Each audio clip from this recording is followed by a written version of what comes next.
Hi folks, with Alex at Navigate. Today we're talking bourbon. Bourbon is, I guess a persistent and popular iconic American whiskey which has really blown up in the last 10 years, and we'll also be tasting one of the new up-and-coming small batch bourbons. Excited for this one. Looking forward to it. Look forward to chatting about your new hook in the whiskey world. Yeah, let's get into it.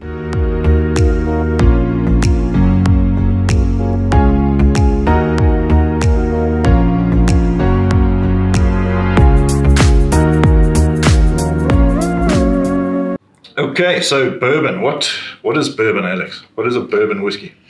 Yeah, good question. I mean, what do most people know is bourbon who haven't experienced sort of craft bourbon and a lot of the bourbons out there. Probably then initially what comes to mind is nightclub bourbon and a couple of suitcases and mix of bourbon, having a bit of fun, Yeah. But that's not the bourbon that we're going to talk about today. We're going to talk about the fact that the US has some incredible bourbons, aged bourbons or young bourbons, craft little distilleries, small batches, single barrels, and it's really, really exciting. It is. I think a lot more exciting probably than the general population gives it credit for. I think before you define bourbon, I'll say that only a matter of months ago I wasn't really excited by bourbon. I think in South Africa I wasn't exposed to it, beyond it being something you mix with Coke or something. I mean, it's absolutely. I'm afraid I have to admit that.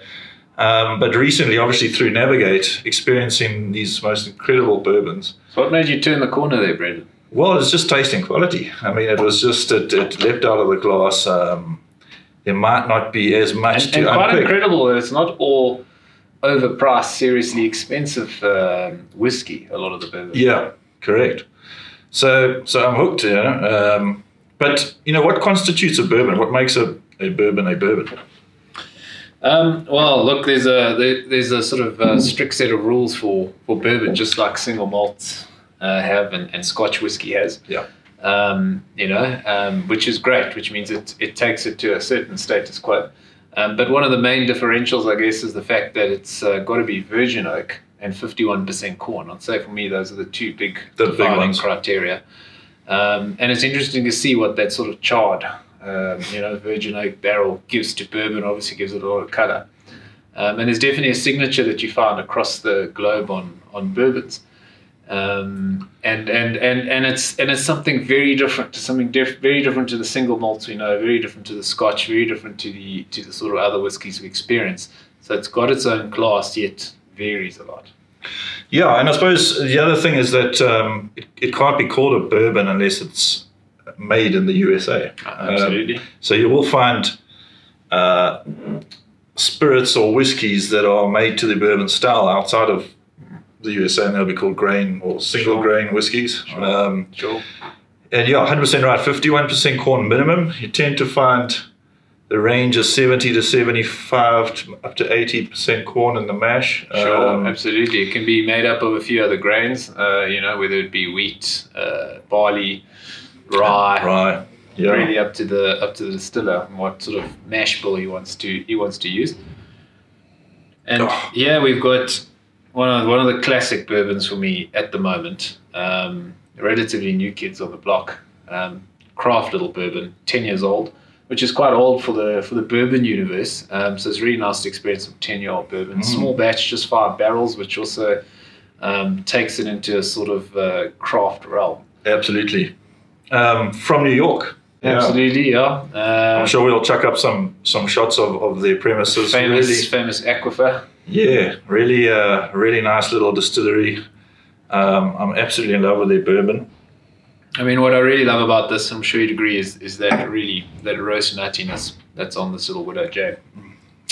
I think what's nice to talk about while we talk about this bourbon scene and how someone like you, relatively, probably in the last few months, has got relatively hooked on bourbon is the fact that it is sort of exploding in a way around the globe. It's become quite popular now in Europe. There's quite a few craft bourbons that are on the scene in Europe.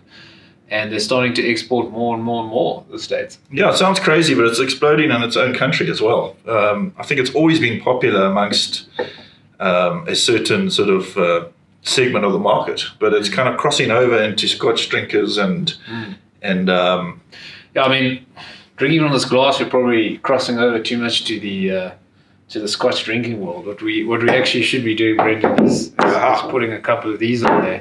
There you go. This is actually the way I like drinking a bourbon after a hard day. I don't always want to taste whiskey. Sometimes I just want a good, decent pour. I don't want to think about it too much. I just want to enjoy what's hitting my lips. Yeah. With small sips, and there's a few better ways for me to do it than this little Widow Jane 10, or many bourbons, quite honestly, that are out there. So we'll be digging more into bourbon in later episodes. We'll be connecting with the talent at Widow Jane and digging deeper into some of the subjects like barrels or whatever we can pick their brains on. Until then, try bourbon if you haven't.